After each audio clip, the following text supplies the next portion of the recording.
Daddy Yankee has a new album out called Lamento and Baile. This release hasn't come without its fair share of controversy. Basically, back in 2022, Daddy Yankee claimed his album Legend Daddy would be his last. Fast forward to 2025, surprise! Daddy Yankee has rebranded himself as a Christian artist and he has a new album out, which we're going to discuss today. I'm here to talk about the music production on this album. In this video, I'll be discussing who are the producers, prominent instrumentation, prominent production techniques, and possible influences. Hello, for those of you new here, my name is Robert Rutledge. I'm a Spanish translator by day and Latin music producer / composer by night. I live in Bogota, Colombia with my wife and baby boy. All right, let's meet the producers on this album.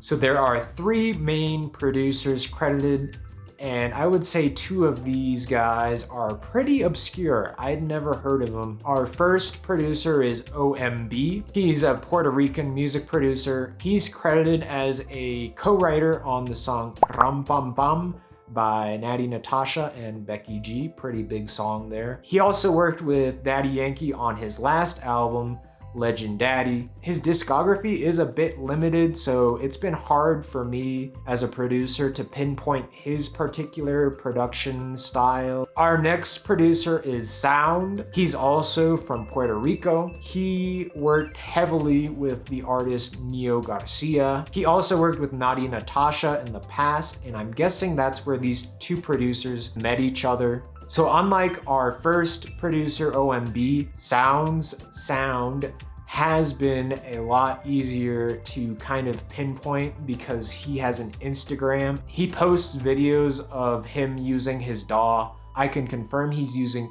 FL Studio. His particular sound seems like a hip-hop influenced reggaeton. So lots of vocal chops, lots of dark synths, lots of hip-hop sounding drums. So the last person credited as a producer would be Daddy Yankee himself. The role of producer can be pretty broad. There's a good chance Daddy Yankee didn't even touch a DAW at all. We don't know. We can say for sure he probably had final say. All right, let's talk about prominent instrumentation. So first off, we have the vocals, which I think is the most obvious.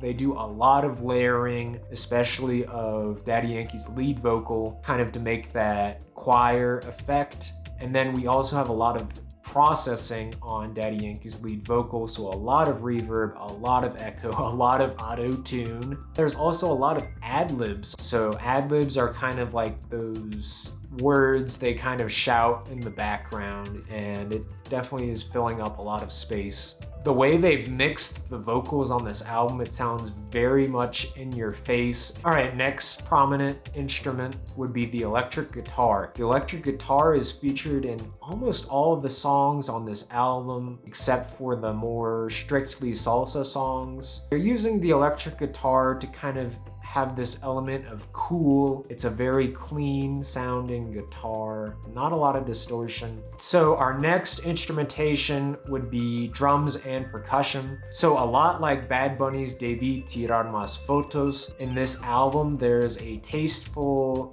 kind of 50-50 mix of electronic drums and then more organic sounding hand drum and percussion samples being used together. I don't think this is very innovative. They're definitely not the first ones to do it. It's pretty commonplace anymore, but it's still pretty interesting, and it's a lot more interesting to listen to than just purely electronic drums. Perhaps unsurprisingly, there is a lot of hip-hop influence on the drums in particular, and I think that's Sound's kind of sonic fingerprint, if you will. He's using FL Studio, which is pretty hip-hop centric DAW. All right, so next up we got brass. I know this isn't a specific instrument, but rather an instrument family. This is really the salsa influence. We know Daddy Yankee's dad was a salsa percussionist, so he grew up listening to a lot of salsa music. We can definitely hear that on this album. There are some songs on this album which are just straight up salsa songs. One interesting thing to note is that if we listen closely, it sounds like the brass on the opening tracks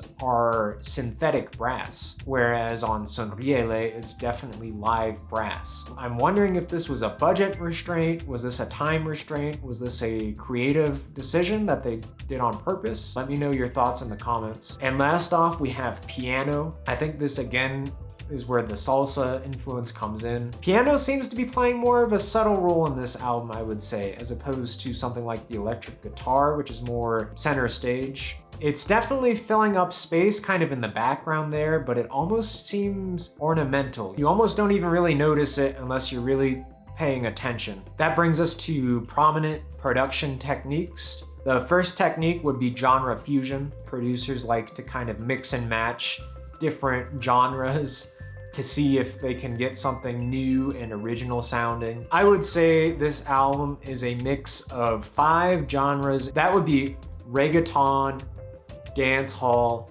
hip hop, Latin pop, and salsa. If we want a prime example of genre fusion, listen to the song Estoy Hermoso. That features a montuno piano part and salsa brass over reggaeton drums, and it makes for a pretty interesting result. So the next technique would be filtering. For those of you unfamiliar with filtering, basically we're just removing certain frequencies, and they do this on a lot of the tracks, mostly for dynamic contrast. In particular, they do it on the drums. When they remove the filter, it makes that drum beat hit harder. The next technique would be maximalism. So right from the opening track, it's pretty clear they're going for a very full sound.